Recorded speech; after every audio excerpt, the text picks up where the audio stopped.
আমি পুরোপুরি জিনিসটা আমি একদম কমপ্লিটলি আমি আপনাকে বলতেছি কি হয়েছে বলে।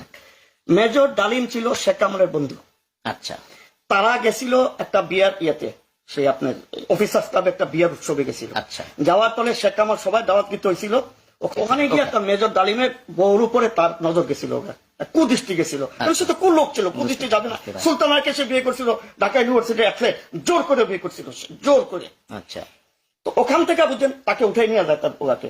যেমনিও এরা যখন শেখের কাছে বিচার নিয়ে গেছিল, শেখ বলে করছিল কি জানেন, আওয়ামী লীগের নবী সাহেব বলে বলছিলেন কি জানেন, যে আরে যা যা পোলা পাইন এগুলি করেই। আচ্ছা, কুত্তার মত মারছে তাদের, কুত্তা যেমন মারে এর থেকে অদন্য মত করে মারছে।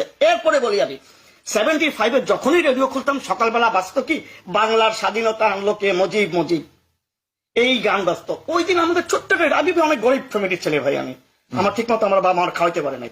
ছোট্ট একটা রেডিও ছিল, রেডিওটা ছাড়ি ঘগড় ঘগড় ঘগড় আওয়াজ করে, কোনো কিছু বাজে না। 8টার দিকে রেডিওতে বলতেছে কি, আমি স্বাধীন বাংলা বেতার কেন্দ্র থেকে বলছি, মেজর ডালিম শেখ এবং তার পরিবারকে হত্যা করা হয়েছে। আপনারা যে যেখানে থাকুন সহি সালামতে থাকুন। আপনাদের যাদেরকে চাকরি থেকে বিচ্যুত করা হয়েছিল তারা আমাদের সাথে অতি শীঘ্রই দেখা করেন, আপনাদের চাকরিকে আবার বহাল করা হবে। একটা কথা বলবো, এই কথাটা অবস্কিউর, অস্পষ্ট, কারণ রাত্রেবেলা 12টার সময় 4টা ট্যাঙ্ক রাস্তা নেমে গেছিল। আচ্ছা, রাস্তায় 4টা ট্যাঙ্ক নেমে গেছিল, তখন এই কুলঙ্গা ওই 4টা ট্যাঙ্ক কি মেজর ডালিমদের ট্যাঙ্ক না শেখ মুজিবের? আমি একটা কথা, 4টা ট্যাঙ্ক যেহেতু নামাইছিল, নিশ্চয়ই তাদের একটা কোন স্ট্রং মোটিভেশন ছিল, কোন সন্দেহ আছে কেন ট্যাঙ্ক রাস্তা নামাবে। 4টা ট্যাঙ্ক রাস্তা নামাইছে, ওই সময়কার কুলঙ্গা ছিল একটা, এখনকার বর্তমান মানে বিশ্বাসঘাতক কি করে কাদের সিদ্দিকি বলে, তাকে তো আমি চোর সিদ্দিকি বলি। এই চোর সিদ্দিকি কি বলছিল জানেননি? তখন শেখের ইয়ার কাছে, প্রেসিডেন্টের কাছে ফোন করলো, মোস্তাকের কাছে, কি ব্যাপার 4টা ট্যাঙ্ক কেন দেখতেছি? বলতেছে না, কালকে তো মোহরা আছে, মোহরার জন্য সব জড়িত একসাথে, মোহরার জন্য এটা নামানো হয়েছে। এটা মোহরার জন্য নামানো হয় নাই।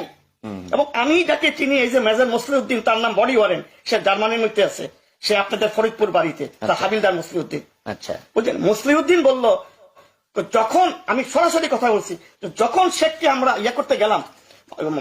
মারতে গেলাম, তখন মেজর নূর এবং মেজর ডালিম তাদের হাত কাটতেছিল, গুলি করতে পারতেছিল না। শেখ কামাল রাইফেল নিয়ে এসে গুলি করবে, গুলি করতেছে। তখন আমি বললাম, স্যার কি করতেছেন? হয় মারেন, মেলে মরবেন, একটা দুটো একটা করতে হবে। কেউ শ্বাস পেল না, আমি সমানে ব্রাশ ফায়ার করে গেলাম, শেখ করে গেল। এই কথাটা কে বলছে? এটা বলছে মুসলিউদ্দিন, জার্মানিতে আছে। মুসলিউদ্দিন, উনিও আর্মির একজন কর্মকর্তা ছিলেন, হাবিলদার। এটার ভিতরে 8 জন ইয়া ছিল, এই কুটার ভিতরে অ্যাকশনে ছিল 8 জন আর্মি অফিসার, 2 জন সিপাহী। আচ্ছা, এর ভিতরে মুসলিউদ্দিন একজন ছিল, আরেকজন ছিল হাবিলদার ফজলে রব্বি। আচ্ছা, এই হত্যার পিছনে আরো অনেক কথা শুনি, যেমন শেখ মুজিব যখন গণতন্ত্রকে গলা টিপে হত্যা করলো, রাজনৈতিক দলগুলি নিষিদ্ধ করলো, গণমাধ্যম বন্ধ করে দিল, তখন উনি নাকি রাজা হতে চেয়েছিলেন।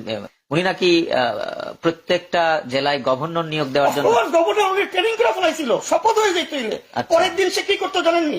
এই ওস্তাদ মুজিবুর রহমান পরের দিন সে শপথ করতে দিতেন আজীবন প্রেসিডেন্টের। 4টার সময় আল্লাহ ফোড়াই দিছে, তো জাতীয় প্রেসিডেন্ট মানে তোলে যে প্রেসিডেন্ট। তার মানে আপনি বলতে চাচ্ছেন যে যদি ওনাকে হত্যা না করা হতো তাহলে হয়তো বাংলাদেশের অবস্থা তখন থেকে এখন যা হচ্ছে এরকম হয়ে যেত। আচ্ছা, তার মানে সেটার গণতন্ত্র থাকতো না, রাজতন্ত্র হয়ে যেত। তখন কিন্তু ওরকম ব্লক ছিল না, বুঝছেন, একটা রাশিয়ান ব্লক ছিল, একটা আমেরিকান ব্লক ছিল। রাশিয়ান ব্লকে পুরোপুরি ঢুকলে তো গণতন্ত্র আসলে আমেরিকান ব্লক। আমেরিকা তখন এটার ব্যাপারে মাথা ঘামানো এত দরকার ছিল, এতটা একটা ইম্পর্টেন্ট একটা বুঝছেন টেরিটরি বাংলাদেশ ছিল না।